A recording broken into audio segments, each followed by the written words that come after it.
stop de l'autre côté. On a eu un alarme presse.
Il y a mon copain qui est blessé, vous pouvez vite m'aider.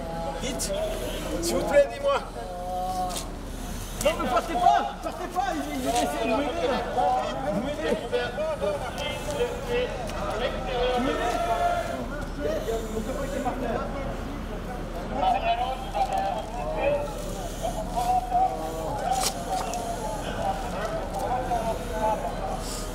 Il est vraiment mort lui, hein.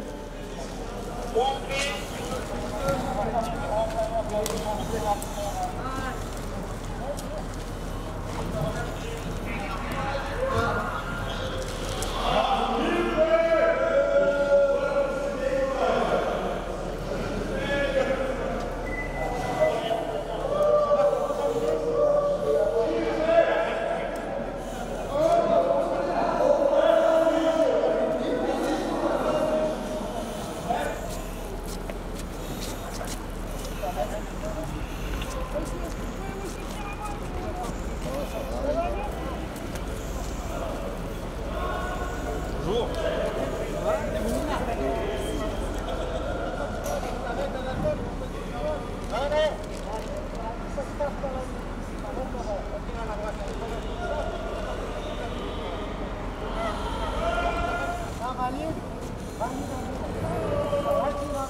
Monsieur Vautravers, on est ici pour un grand exercice dont vous allez en parler dans la salle de presse.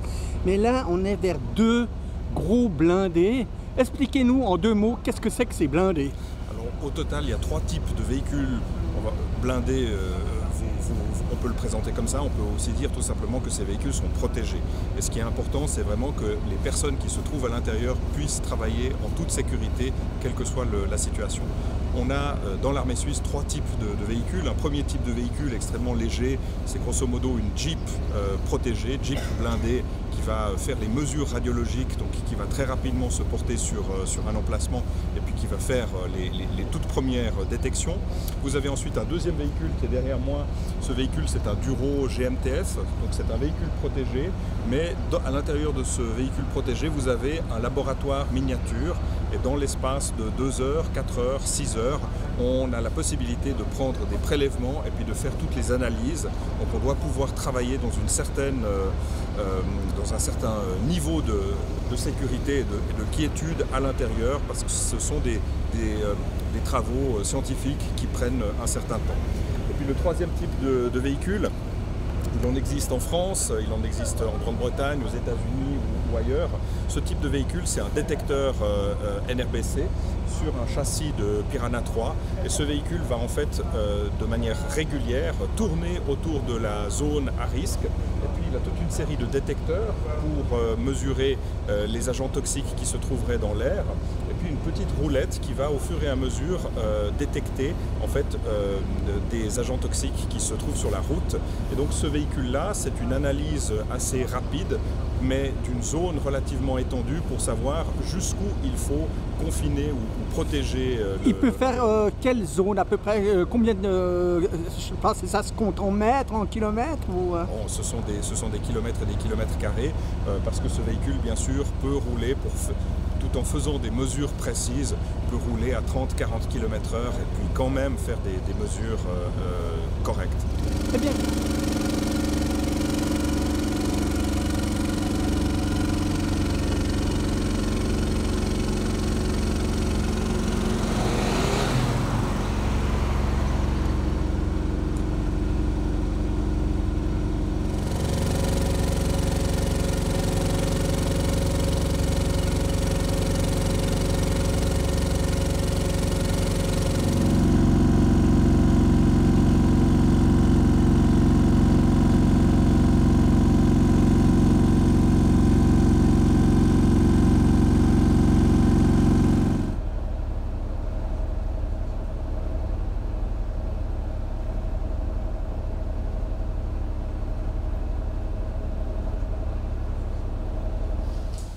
Je suis directeur d'exercice de cette continuité d'événements. Donc, dans la mesure où on en a eu l'idée, puis on a été soutenu politiquement pour organiser cela, il s'agit d'un exercice binational. Donc, nous travaillons avec les pompiers professionnels français qui viennent donc de la zone sud-est de Défense, qui couvre 12 départements. Et en particulier, on a le 01, le 74, le 73 et les pompiers de la métropole de Lyon qui viennent de jour en jour avec des moyens différenciés selon la nature des exercices. Depuis plusieurs années, on se rend compte qu'on est très très bon, que ce soit à Genève ou dans d'autres villes suisses, lors d'événements qui sont d'importance mais qui sont planifiables à l'avance. Ici, on exerce cette coopération dans un cadre vraiment d'une situation exceptionnelle, non prévue. Il y a de nombreux acteurs, des acteurs qui ne sont pas seulement liés à la ville de Genève ou à l'État de Genève, mais également les partenaires français, également d'autres partenaires qui viennent du reste de la Suisse. Donc on veut faire en sorte véritablement de faire en sorte que ces différents partenaires se connaissent mieux, apprennent à développer des techniques communes, homogénéiser leur méthode d'intervention et puis coopérer finalement, c'est ça le mot-clé de cette journée. Cet exercice sur Genève est en somme une continuité de ce qui s'est passé en 2014. Nous avions déjà fait en 2014 un grand exercice avec les partenaires civils. Et donc, cet exercice qui a lieu actuellement, c'est donc extrêmement bien pour pouvoir continuer à travailler sous le principe de la subsidiarité. Les troupes de défense NBC sont les moyens quasiment les moyens uniques au niveau de la Confédération, avec des troupes qui peuvent être mobilisées dans un délai de 12 heures, 24 heures pour les gros moyens lourds, et aussi au niveau des laboratoires pour des analyses très forensiques. Nous avons constaté hier déjà dans l'exercice Firmenich que nos miliciens étaient capables de faire des analyses de très haut niveau et de manière très rapide. Donc pour nous, cet exercice est essentiel pour effectuer, travailler dans le principe de la subsidiarité et donc collaborer avec nos partenaires civils.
Expliquez-nous en 2 mots notre position et notre poste ici.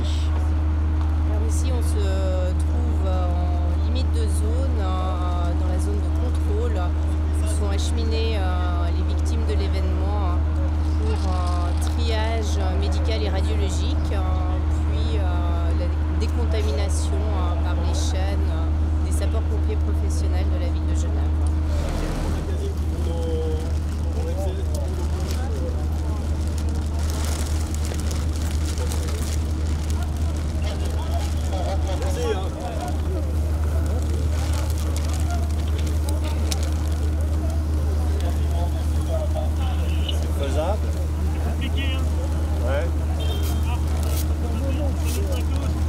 La limite du but, c'était justement de voir, faire un maximum pour voir surtout après qui on fait ou on ne fait pas. Vous êtes-vous formé sur ce véhicule, comme nous a dit votre supérieur? Expliquez-nous en 2 mots votre formation et quel est votre rôle dans ce véhicule. La formation, elle est tout ce qui est au niveau technique, donc savoir utiliser le software, qui est tout le programme informatique, savoir utiliser et comprendre comment utiliser tout ce qui est les moniteurs qui sont au-dessus et les collecteurs, savoir aussi faire des prises d'échantillons, comprendre quels appareils doivent être engagés pour tel ou tel événement, donc nucléaire, chimique, biologique. Ensuite, en tant que sergente et commandante du char, je m'occupe principalement de tout ce qui est les liaisons entre le supérieur et les soldats à l'intérieur. Je m'occupe de donner les ordres ou d'en recevoir. Je m'occupe également de tout ce qui est le tir à la mitrailleuse, d'ordonner également les prises d'échantillons, les mesures, etc. Et on va dire que c'est principalement ça ma fonction. C'est une...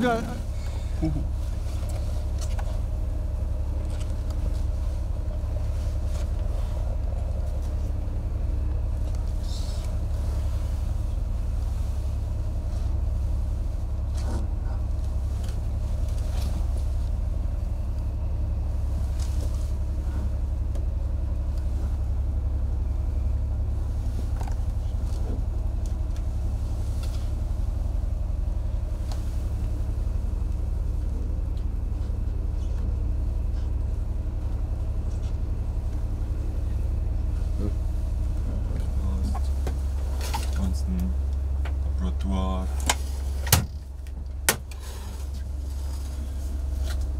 Hier.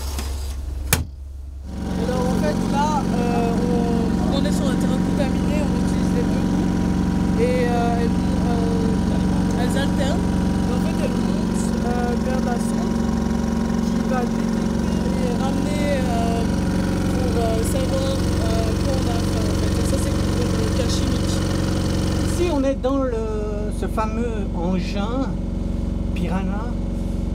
Expliquez-nous vraiment maintenant un peu les données dans ce véhicule. Très bien, alors là je suis à la place du commandant de char. Ici j'ai absolument toutes les informations et toutes les données techniques, donc que ce soit nucléaire, chimique, biologique, que ça concerne l'environnement avec les mesures météo et également ici pour la mitrailleuse. C'est tout ce qui s'occupe de la mitrailleuse, c'est ici. L'opérateur 1 il se trouve ici, il s'occupe de tout ce qui est par exemple des radiomètres, du REDEM 100 intérieur, il y a le GPS à côté, il a le même bureau. Ici c'est la place de l'opérateur 2, on va dire qu'on l'appelle, enfin on le surnomme la fourmi, parce qu'il s'occupe vraiment de tout ce qui est mesure, et on va dire qu'il travaille beaucoup plus au niveau manuel. Ici il y a le spectromètre de masse qui s'occupe de prendre les échantillons du sol pour prendre en fait avec la sonde, dans le cas chimique par exemple. Il a également le frigo à sa charge où il doit transposer les... enfin pas transposer... Oui, mettre les échantillons et les conserver. Il s'occupe aussi de tout ce qui est prise d'échantillons au sol avec par exemple ici des pinces ou les tubes avec lesquels il va prendre par exemple des liquides. Et ici vous avez le rail qui permet en fait de poser votre tube, de le ramener ici pour ensuite le conserver sans avoir à faire quelque chose de contaminé. Également c'est avec ce sas là que les échantillons passent de l'extérieur, qu'on peut communiquer de l'extérieur, de l'intérieur avec le monde extérieur sans être contaminé. On a également des radios, etc. Bon, ça voilà, c'est évident.